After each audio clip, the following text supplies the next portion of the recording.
Good morning, everyone. Thanks for being here today. Okay, let's go.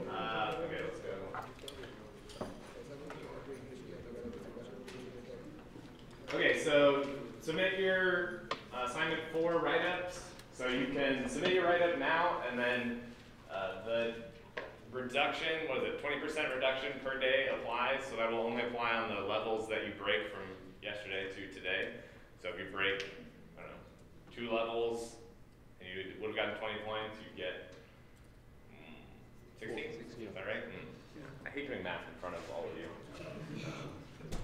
Right, so you just submit an additional write-up of those levels that you broke. That would be totally fine. Questions, comments, thoughts on the assignment?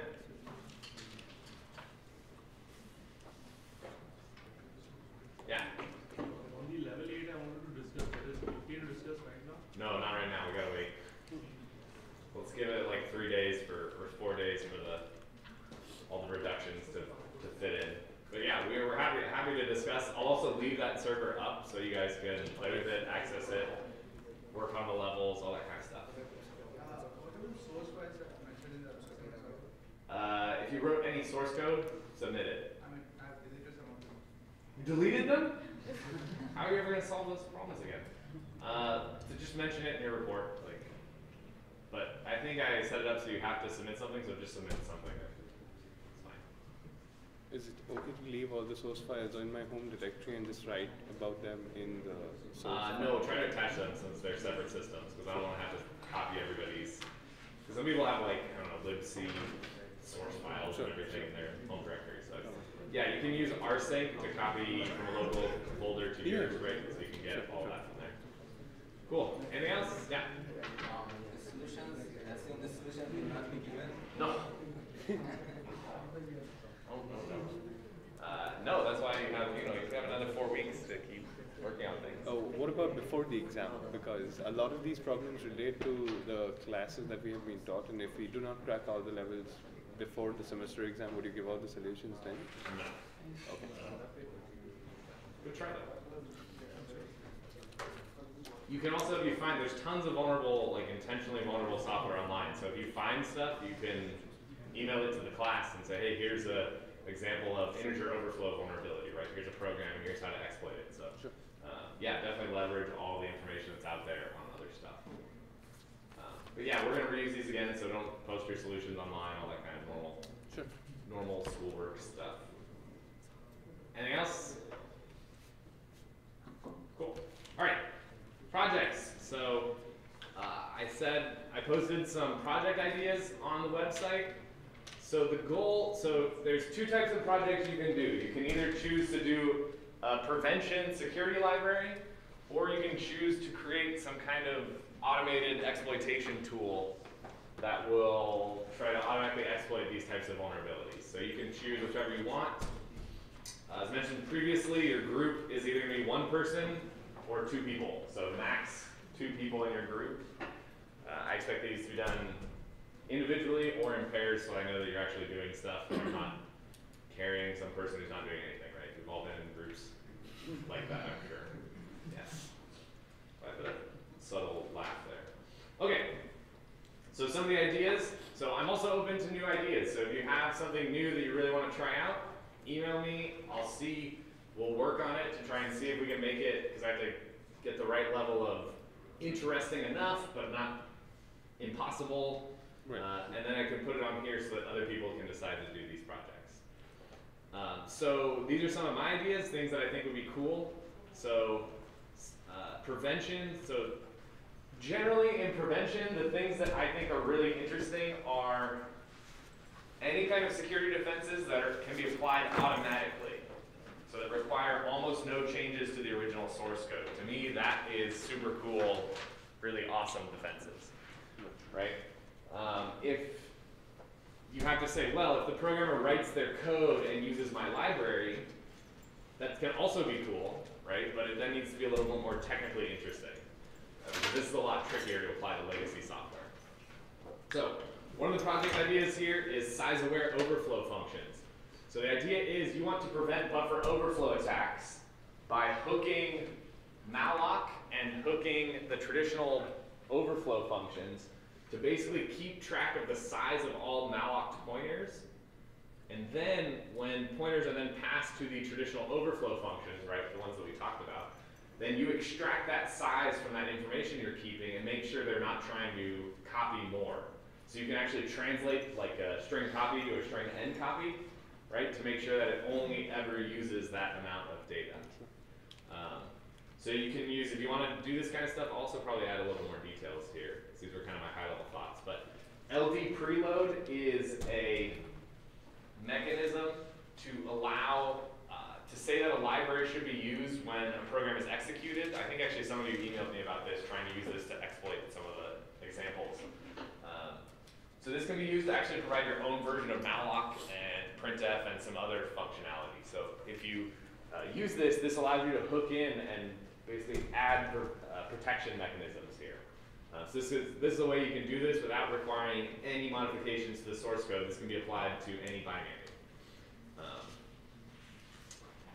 And so yeah, kind of some high-level ideas of how to do this. I also, for most of the projects, I added a stretch goal. So when I was working at Microsoft, we always had like our goals for the years and then our stretch goals of where we would try to go. So this would be like, if you do this, this will be like extra credit or something. We'll figure out something good. Yeah, so the idea is, so this you can easily do with malloc, because when you malloc memory, right, we know the pointer that gets returned and we know the size that gets passed in that malloc. So you should be able to do this and ensure that none of these overflow functions actually overflow one of these malloc-based pointers, right?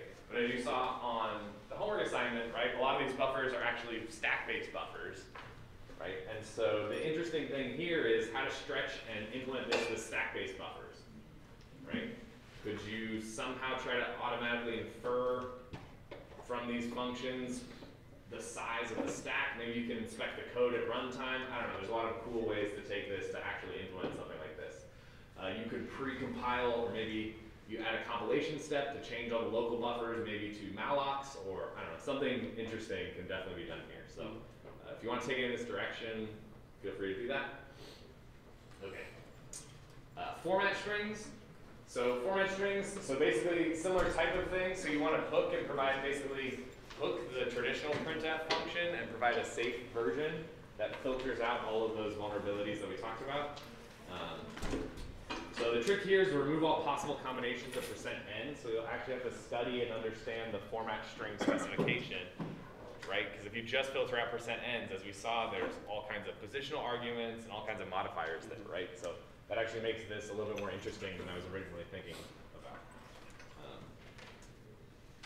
A stretch goal would be to think of how to extend this to also prevent information leakage vulnerabilities, right? So this could actually be pretty cool to try to, when the printf function is called, try to inspect the stack to see how many parameters were explicitly passed to that function, right? Versus, and then that way you could enforce maybe that constraint in the printf function.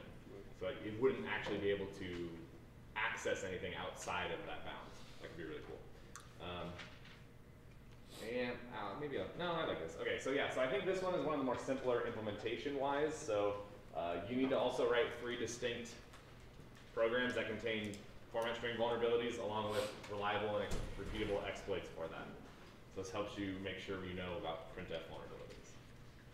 Questions? You can feel free to stop me. There we go. Cool. Okay. We're going to get into web stuff, like hopefully Wednesday. So there's also stuff about cross-site scripting prevention. So provide some kind of security layer that prevents cross-site scripting vulnerabilities. You should try to do this in a way that requires as minimal modifications to the PHP program. These, obviously, if you have experience in web or web vulnerabilities, this would be a good way for you to go, especially now when we're just getting into that content. Stretch would be to extend this project to prevent context-sensitive cross-site scripting vulnerabilities, which I'll add links here to what exactly I mean by context-sensitive. Similar thing with SQL injection vulnerabilities. So create some kind of layer or wrapper or something that basically instruments the attacker-supplied variables and checks that those are not used in a SQL query. Also cool things. Prevent second-order SQL injection vulnerabilities. Okay, so those are kind of my high-level prevention mechanisms. To be completely honest, I wanted to add stuff in here about networks, but everything I thought of ended up back to just doing SSL basically. So like prevent TCP hijacking, well you should use SSL, like or TLS or something, right? So, but if you have some cool idea there, please talk to me about it. Sure. Okay, for exploits, right? Hopefully you kind of got this as you were going through the levels that actually a lot of this stuff can be automated to actually help you do this, right? So automatic buffer overflow exploitation. So basically design some kind of way to describe a vulnerability, right? It doesn't have to be a language in a traditional sense. It just has to be some way that, so basically I find a vulnerability, I want to be able to tell your program, hey, this is how you triggered the vulnerability, this is the binary, automatically exploit it, right? So that's basically what you need to do is figure out the length, figure out what's going to crash it, figure out the NOP and the shellcode and the offset, all that stuff, and figure out the address, all of it automatically. The stretch goal here would be many of these are just make it work on a different architecture, right? So work on 64-bit architecture. Okay. In a similar vein, automatic format string exploitation. So this basically same thing, take a binary, have some way to describe which input is vulnerable, and then automatically construct the format string that will exploit that vulnerability. Right? So you have to find out where that vulnerability is on the stack, right? So how many of the positional arguments you need, what the output of the string is, what are all the values that you need to send in there. Yeah, this one's gonna be really cool. I think you can definitely do this, and it would help a lot, right? And so extend the project to work on x86 64-bit binaries. Okay, in the cross-site scripting world, so develop a tool that automatically generates a precise cross-site scripting payload. So a lot of the cross-site scripting stuff uses this huge list of exploits and tries to send stuff to see if they're vulnerable. The problem here is that it goes back to context sensitivity, so it depends on where in the HTML page that this output is used. So what you should do is create a model of the browser's parsing engine, all the characters that transition the browser's parsing state, see where that output is used, figure out what the state of the JavaScript engine or the parsing engine is in at that point, and then figure out what malicious characters you need to transition the browser to JavaScript. So oftentimes it's like bracket script, right? But oftentimes there's actually more complicated, or you actually don't even need brackets at some point. So yeah, your tool should be able to generate the transition that actually does this. And the stretch goal here would be to integrate the tool with a crawler, with like an automated crawling system, like W3AF as a module there. Blind SQL injection. So this is a tool that actually does exist. So the idea is blind SQL injection, you actually don't get any output, but you do get one bit of information which says if this exploit was successful or not. So you can use this technique to automatically extract the entire database given this one bit of information. So that's basically what this project is about. Yeah, and then propose your own projects. I guess I don't have a due date. I was thinking last day of class, but we'll figure out a good due date. And then you'll write up a 2-page report about the project, what it did, I did it. Maybe also do demos or something for me and or the TAs. So we'll figure out that stuff as we get close. But now you can start thinking about what project you want to do, if you want to try to do a new project, if you want to do it in pairs or by yourselves, all that kind of stuff. So, questions? Comments? Yes? For exploitation tools like format string, is the delivery method known beforehand? Because a program may take the format string through files or through input argument. Is the delivery method assumed, or I think you should no, the program doesn't have to figure it out, but you have to have a way to tell your program what it is, right? And it doesn't have to cover every single possible case, but it should cover the cases we talked about, right? Arguments, input maybe, those kind of things. It doesn't need to be crazy complex, like you don't have a language that describes you send this, and then they send you this, and then you expect this, and then you send the format string, right? But it should have like, here's the input, and then here's how I look for the result, right? That's another one, is how do you know the result of that format string? Are there already available libraries for all the exploit ones that you talked about? I don't think so. The only one, the blind SQL injection, that tool does already exist, but I do think it's super cool and I think it would be fun to do. This definitely does not exist, and it's something that I definitely know can exist and would be really cool. I don't think either, so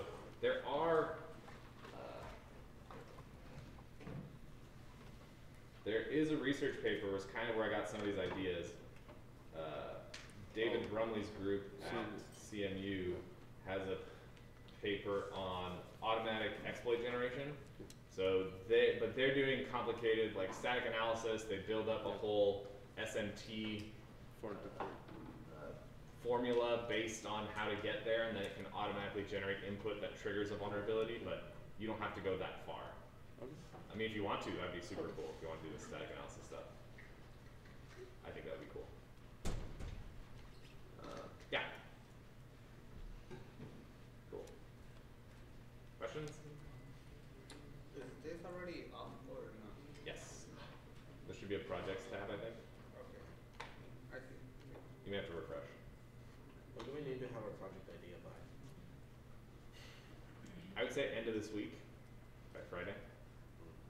That way you have your idea and group all set so you can crank for 3 weeks and do something cool.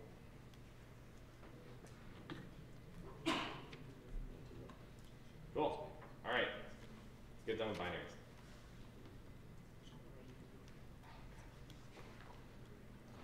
Oh, I was hoping that thing would tell us where we were. Okay.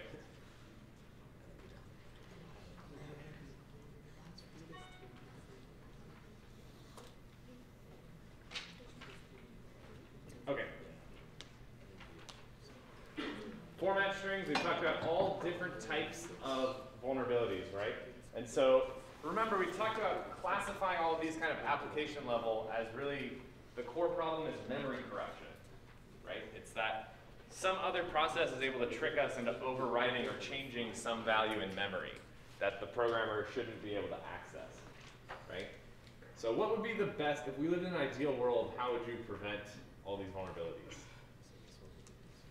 By coding security. Yeah. Right? Good programs, right? Unfortunately, as we've been talking about in this class, right, this is more or less impossible, right? I mean, we'd love for this to be the case.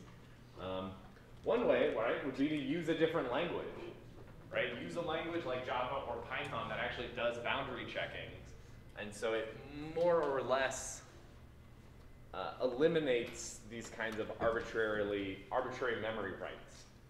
But what's the problem here? Performance. Performance could be one. What's interpreting your Java or your Python program? C, right? The interpreter is written in C or C++. And this is why there's still, so JavaScript does boundary checkings itself, right? But it's running on a C engine and C interpreter, and there's problems in there, and so that's how they exploit memory corruption vulnerabilities through that. You could try to analyze the program, right? Try to analyze the program, find all the vulnerabilities, tell the programmer before they execute it, right? What's the problem here?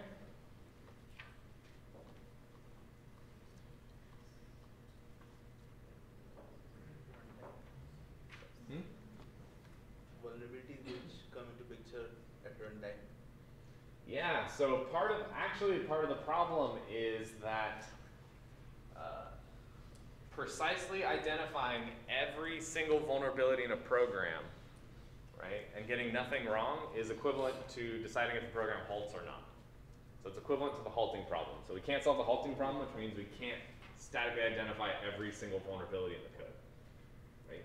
So it's actually one of those things that I can develop a tool that will find every buffer overflow vulnerability in your tool, in your program, right? And every single line of the code, I say, yep, there's a buffer overflow there, there's a buffer overflow there, there's a buffer overflow there. So I'll find them all, right? But I'm also going to give you some false positives, and I'm going to say things are vulnerable when they're not, right? So that's the problem there. The other technique is to make exploitation harder, right? Make an adversary jump through more hoops. in order to exploit the vulnerability, right? So is this useful from a security perspective? Why?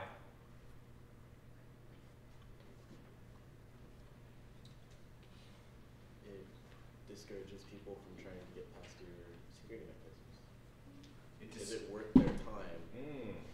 Yes. So that's kind of the, goes back to the old joke. You and your friend are running from a bear in the woods, right? And do you have to outrun the bear? No. No, you only need to outrun your friend, right? And then you're fine. So it's kind of a similar thing in a security sense, right? I don't need to be super secure. I just need to be that little bit more secure where the attacker is going to attack somebody else rather than me, right? Yeah. Well, other than you might have a thing of honey on you and your friend may not, so. Yeah, exactly. That's a good point, right? So I may be a more attractive target in bear terms, right? It's covered in honey. Also, it's probably hard to run when you're covered in honey. I don't know. But yeah, right? So still dedicated adversaries, right? They still become a problem, right? And so we do want to, so the other thing to think about is cost, right? How much does it cost an attacker to develop a reliable exploit for this type of vulnerability? If I can make it more expensive for them, then yes, okay, I'm not going to keep out the nation state level attackers, right?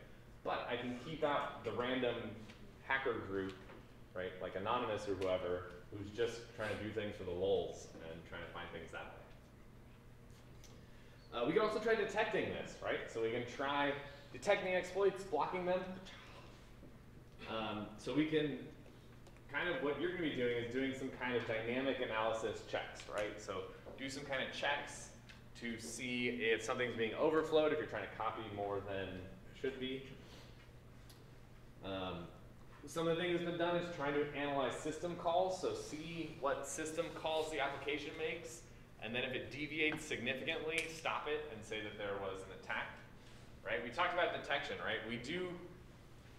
Detection is good, right? We need to know if our systems are compromised, but oftentimes it's often done after the fact, which then how useful, you do want to know that you've been infected, but it didn't really stop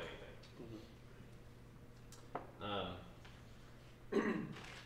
You could detect, you could look at what the code's doing, you could see if it writes code and then jumps and starts executing those code, right? So you could try to develop in some sense some kind of exploit fingerprint, like the shellcode we were using to like push things on the stack and then jump to things on the stack.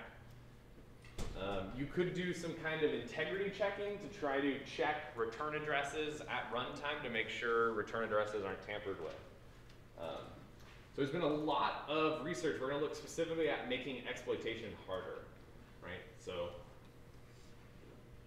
do you think that your job was easy with these exploits that you were writing and developing for assignment 3? No. No, it's hard, right? So these things make it even harder, right? We can see that still, whenever there's incentive to bypass these things or get around these things, bad guys will find a way. Right? And so it's this continuous arms race where we develop a new kind of mechanism to make exploitation more difficult, and then the attackers go one step further and they find ways around that. They find a more reliable way to do it. So then we figure out what they're doing on that one, and then we make something new defense, right? And so we constantly have this trade-off. So we're going to look at this kind of as in a historical way of how things evolved. So the first thing they said was, well, whoever wants to execute code on the stack, right? We should never execute code on the stack.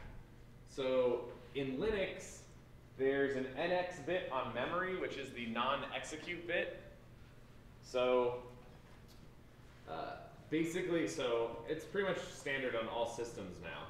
So basically, it marks a memory area as non-executable, right? So that's actually one of the flags that we use when we compile your applications for assignment 3, is we say, okay, mark the stack as non-executable, right? So DEP, so Microsoft also has implementations of this, right? Microsoft is very interested in making exploits more difficult and trying to protect people. So it actually will support it, which is great. The WXOR X right? So you can either write or you can execute to a memory. You can't do both. Is in the BBS, that's not an actual thing. And so we think, okay, well, problem solved, right? The attacker can't execute anything on the stack.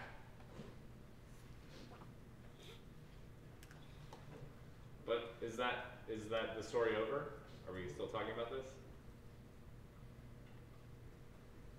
Which will put it in the environment variable. Could still put it in the environment variable. Let's say the environment variable is on the stack, right? So that's still technically on the stack, which makes sense, right? You wouldn't want to execute something in the environment, yeah. There are other locations like data section. Yes. Yeah. So data section, right? So what about the heap? Right?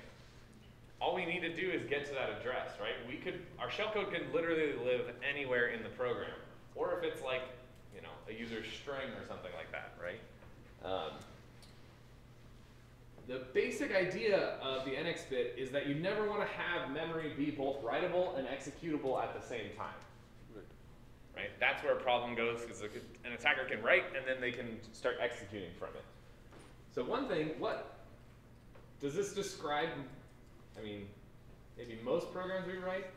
What about like Java or JavaScript, like a JavaScript engine? Would that work here? Why not? What's the feature of those interpreters that make it so that this doesn't work?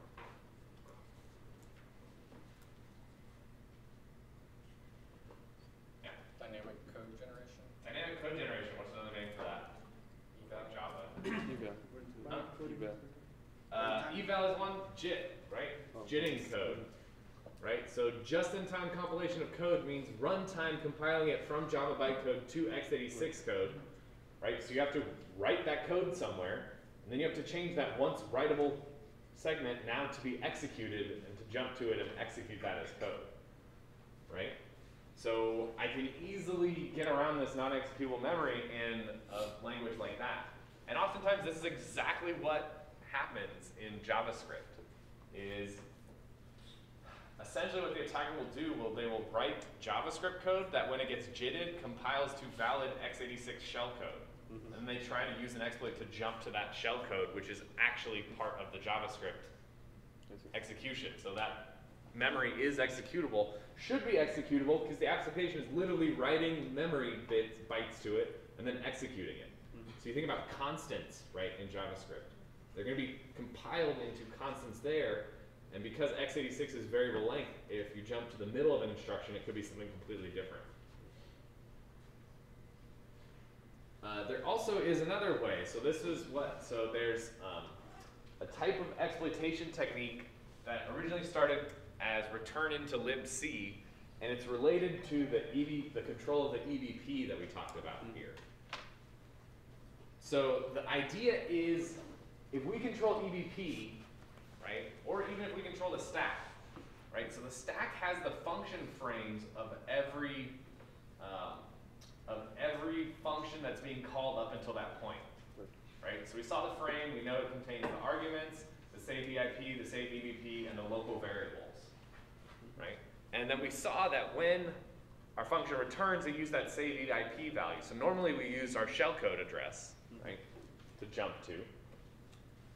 The idea here is, instead of jumping to my shellcode, the things that I want to happen are already libc functions often, right? So there's the system call, right? So what if we completely control this call stack now. So what if we change this call stack to make the program think that it came from a libc function?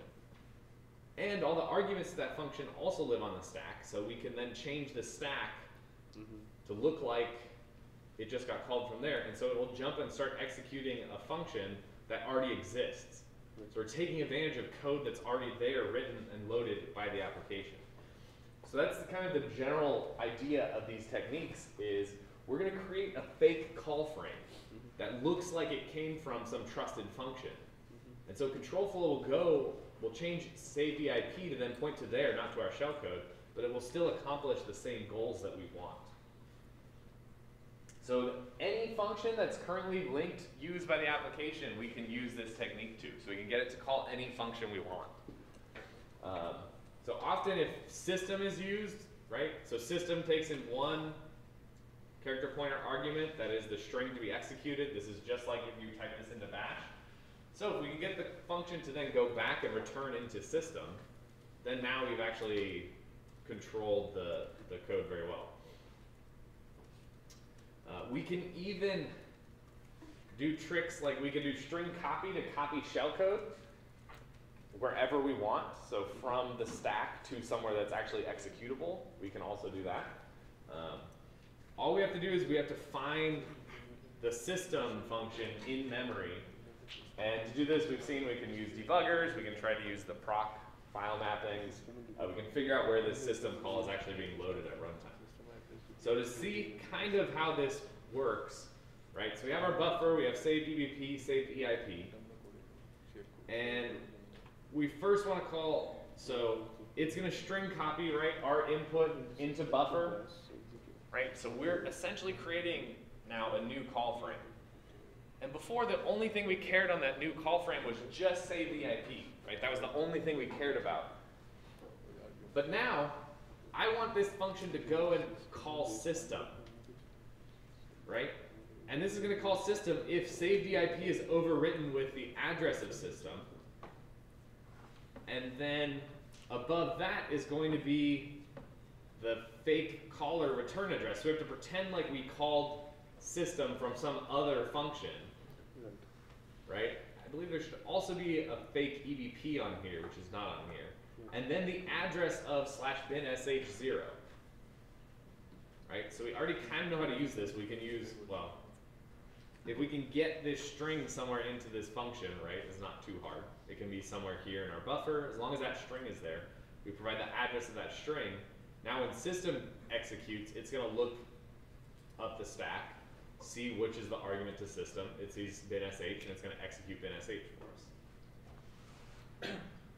So the idea is when we call return, right, our stack pointer is going to be here, and that way we've created a new frame with a new saved EIP, new saved EBP, and arguments to system, and now system starts executing as if it was called.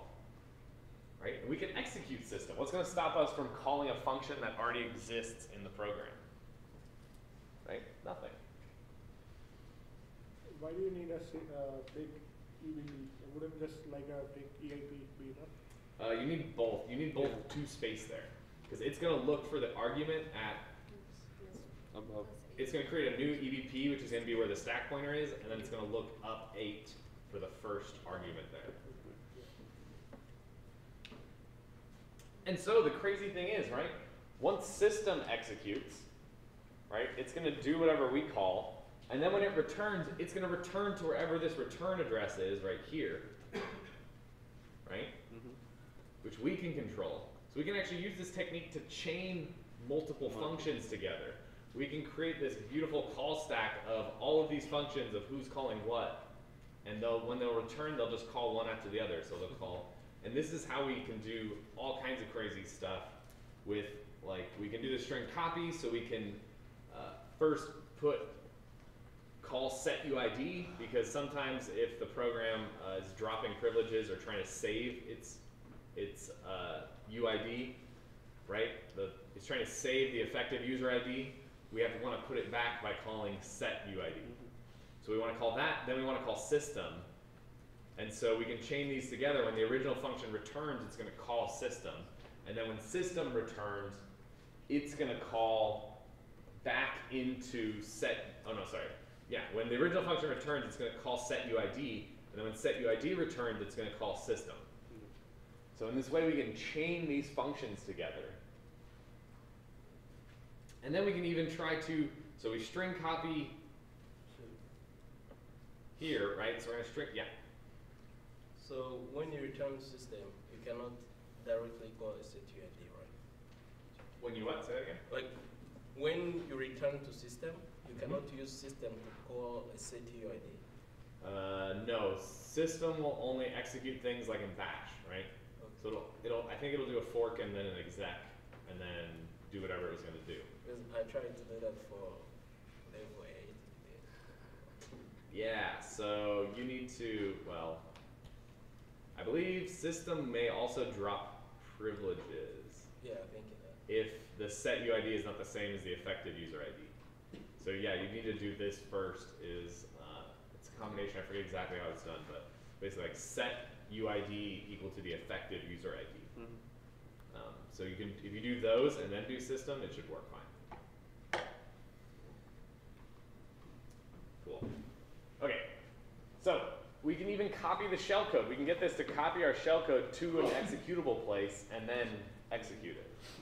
So we can copy, so this first string copy is going to copy our buffer and our new frame onto the stack. Then when this original function returns, it's then going to string copy, it's going to copy the address of our shellcode into wherever someplace that is executable. And then when string copy returns, we can have it return into this executable area that it just created. So in this way, we can actually get the program to copy our shellcode from someplace that's not executable to someplace that is executable. We can also, right, all the memory mappings of what's writable or executable, the program controls. Mm-hmm. So we could even call those functions to change the stack to be executable and jump onto the stack, right? But this, you know, we have to be a bit more precise when we're doing this. So you can see that, yes, the job of the attacker does get more difficult, right? And what we're doing here, right, is we're actually jumping to the start of each of these functions, right? Because we want the entire behavior of these functions. But this behavior can actually be generalized to execute arbitrary functions.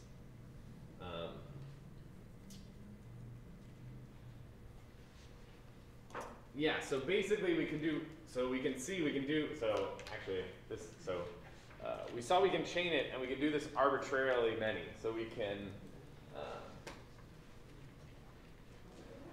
yes, okay. So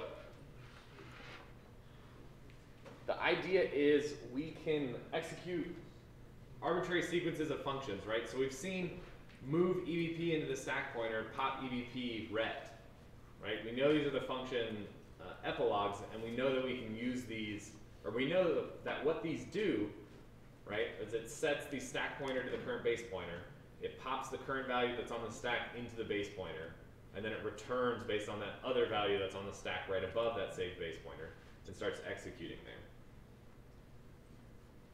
So what we can do is take advantage of these little chunks of code, right? These little chunks of code, change the stack, also move things, right? And then return. So if they have some other side effect, we can try to create a number of fake function frames that point to bits of code like this that do these little things, right? So let's say, I don't know, the thing that was before this was add 1 into EAX. Right, so if I call into there, I know I'll increment EAX, and then I'll start executing at whatever the function frame is above that. Mm-hmm. And let's say there's another one that will XOR EAX with EAX. And there's another one that will move EAX into EBX. So now I'm building up, essentially, a language of little tiny gadgets that do like one little thing. And by combining these together in an arbitrary number, I can perform arbitrary computations and in effect use whatever my shellcode would do, I can make the program do that.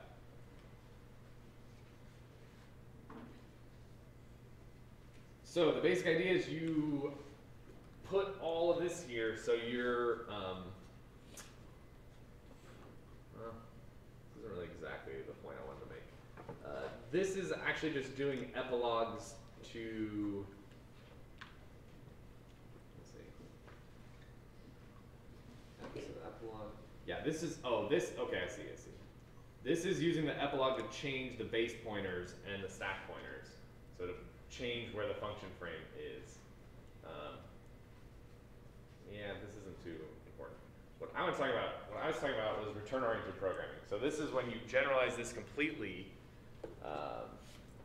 by using snippets of code. So just a little thing followed by a return instruction.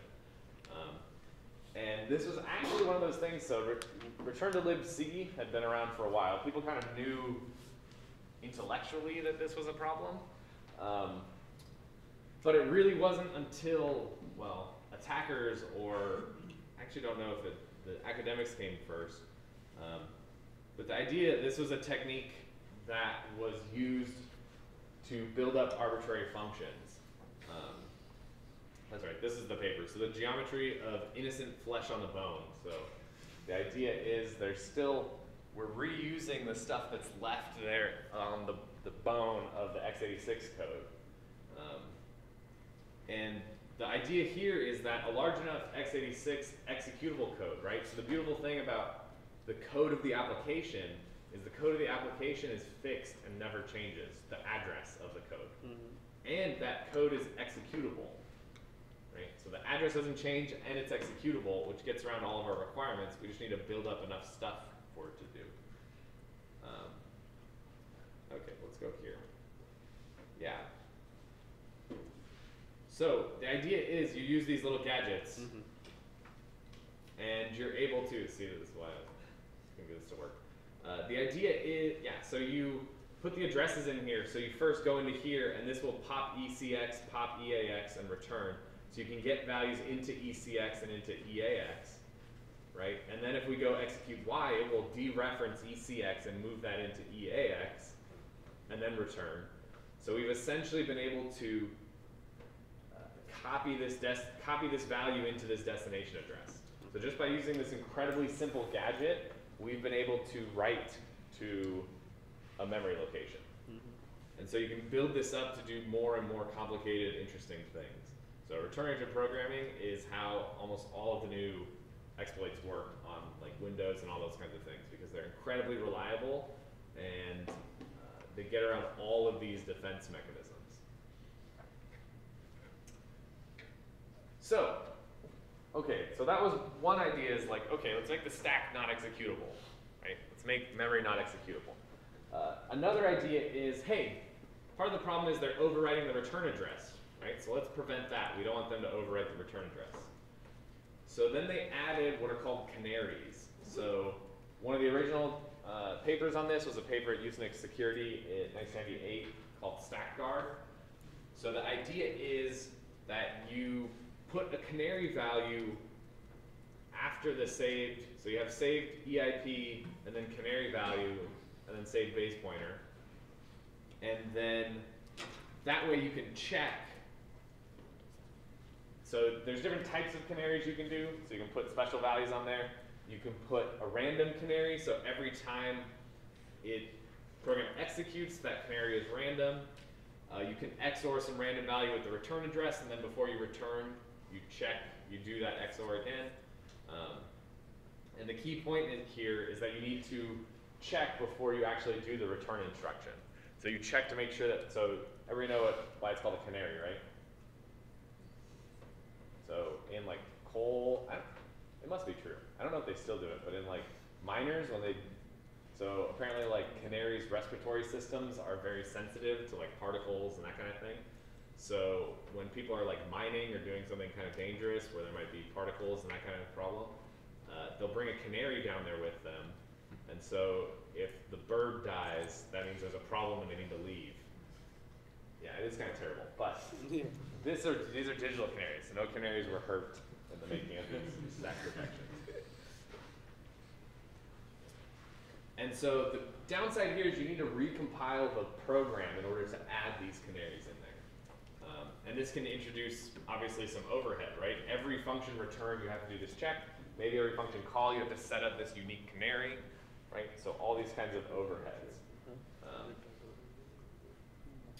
So if you tried to just compile some of these examples and do these simple buffer overflows, you'll see the stack smashing protection, the stack canary.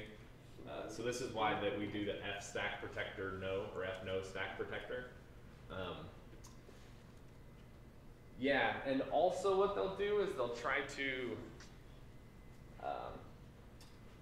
rearrange the memory of the function such that it's less likely that the program is executable, right? As we saw, if your buffer overflow overflows local variables, you can control those local variables. So what they'll do is they'll change the way they compile the program such that the buffers are towards the top and the local variables are on the bottom, and then there's a canary between those and the after the buffer but before the saved values. So yeah, so this actually was a huge problem on, I think, level 13, where I had to rewrite it so that it would get around this and do exactly what we wanted it to do.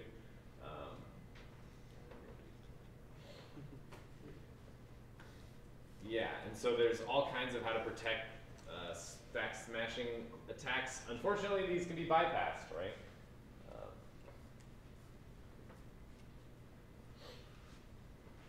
Right, so one of the ways is you try to break the canary, or if you can overwrite and you control the address of where to overwrite, instead of overflowing the buffer, just overflow those 4 bytes of that return address, right?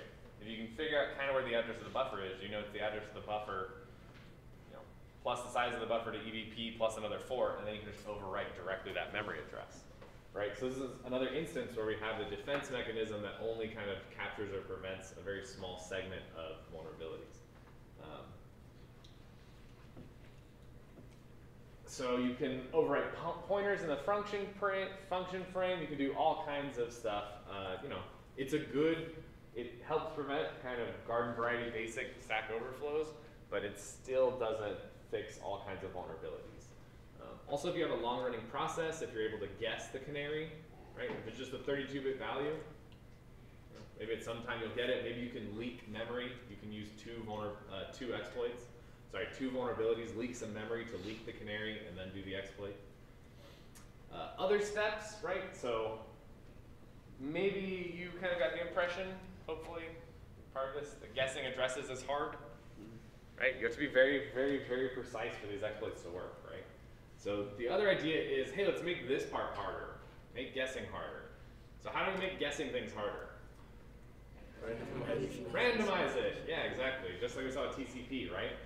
So the next one is address space layout randomization.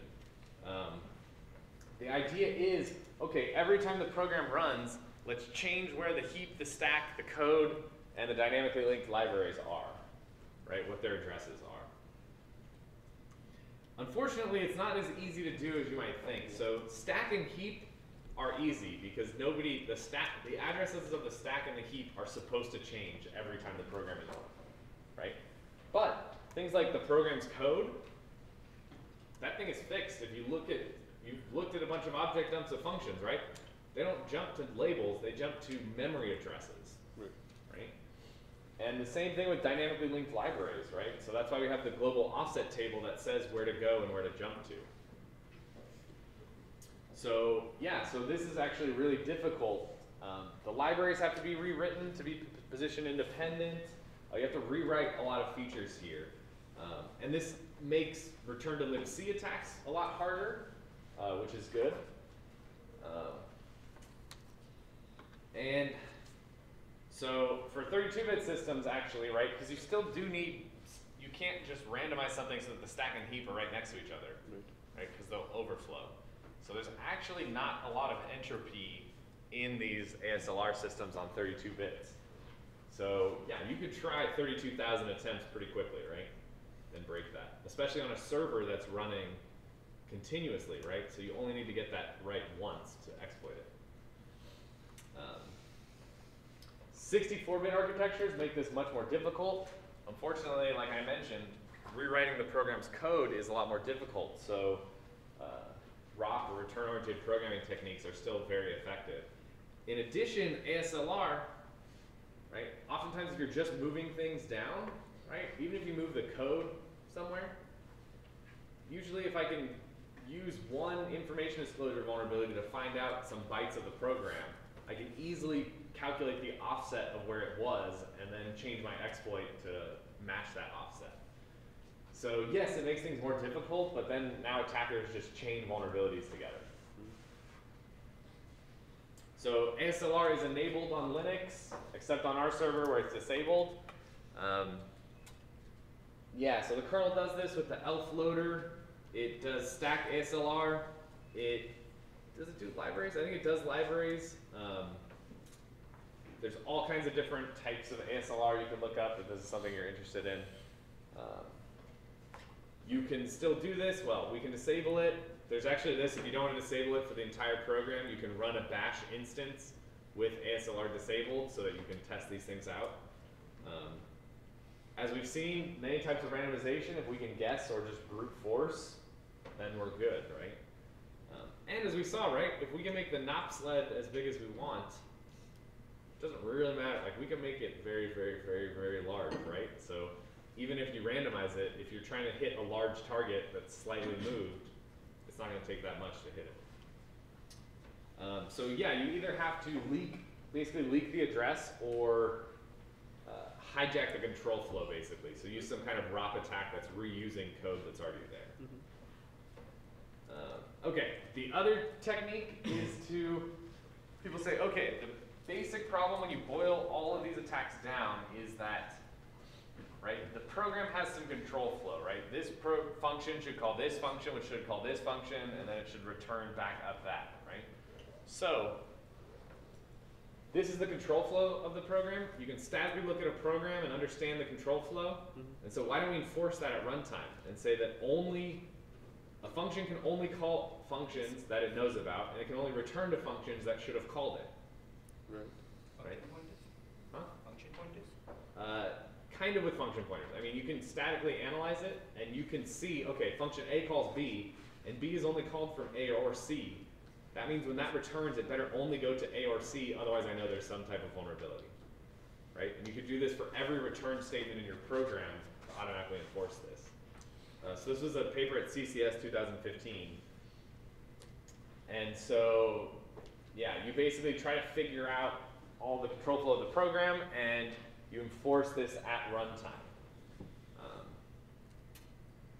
The problem is that there was just recently a paper at Insecurity called Control Flow Bending that said in a large application, right, you have functions that are called from multiple other different functions, right? So this type of thing is kind of precise. So imprecise, where it checks, okay, when the function is called, it can only return to some place that I've seen it statically that it could be called from. But it doesn't check that that's actually who called it in this instance. I see. So they showed that on a large program, there's actually enough variation to this control flow graph that you can execute arbitrary computations, reusing what already exists in the graph. So it's not the panacea that we kind of hope for. And the problem is all these techniques assume a very strong attacker who can read or write, or they can write any memory address, right? So once you do that, it's game over. All right, we're in the end game here, so just to go over some tools perspective. So you've been writing shellcode, which is awesome. Hopefully, maybe you found some tools or some other cool things. Metasploit is a whole framework and tool set that supports exploitation, remote code execution. It has some cool things like you can have different types of shellcode, and you can tell it what characters are not allowed, so you can do some polymorphic shellcode. It has a free version you can download, you can run it, you can test it out. Also has, I believe, actual reliable exploits for different CVE vulnerabilities. Do not run these or test these on real systems, right? This is your daily ethical reminder to not do that. If you want to kind of get into this more, Kali Linux is a Linux distribution that has basically a bunch of security tools on it already pre-installed, so you don't need to find them and install them yourself. Kind of fun to play around with. And so basically, as we've seen, right, you find a vulnerability, choose a payload, figure out how to encode that payload into the program, and try to exploit that program. So anyways, we've seen all the different ways that applications can be exploited, right? This class should make you incredibly paranoid, right? As software developers, don't trust anything. argv, don't trust it. argv0, don't trust it. Input from the user, don't trust it. Input from the network, don't trust it, right? All this can be controlled by an attacker, right? And so you need to code very defensively as you're doing this. So we can saw that unexpected inputs we saw that the environment, right? Path variables can completely change the execution of the program. The home environment variable, and it's oftentimes not explicit in the application that it's using these variables, right? It's often relying on a library function which is using those environment variables. And so really, you really have to think about, okay, how can I sanitize things? How can I make sure things are safe? And how can I understand these environment dependencies?